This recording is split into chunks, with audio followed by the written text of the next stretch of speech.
For example, the discussion we had on a few things and what is the data that supports any given decision, because you have to have that. You have to have the data that shows that it's wise public policy to spend money on anything.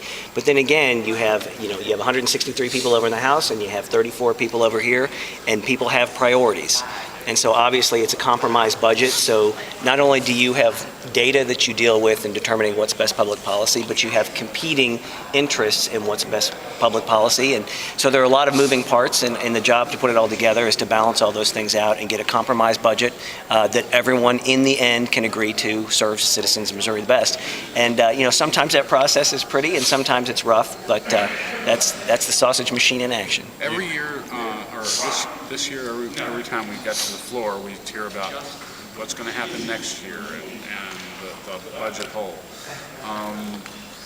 Is it appropriate to be worried about that right now? Sure, it's absolutely appropriate to be worried about it, because there is one way to look at this budget, and that is to say that there is over $300 million in federal one-time money that is in this budget.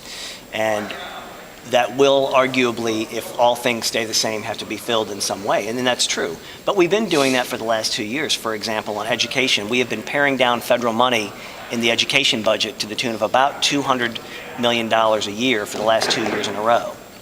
And so actually when people say, well, you've got the $153 million, which was part of the $189 million, which will be in next year's budget, and the year after that we won't have it. Well, that's true, but we filled for this year $200 million. That we had to find that was in the previous year in federal money. So obviously that's always a concern, but that is also always part of the budget. And at any given time, and we certainly did have larger funds in stimulus and stabilization because of the national economy and what came down from Washington.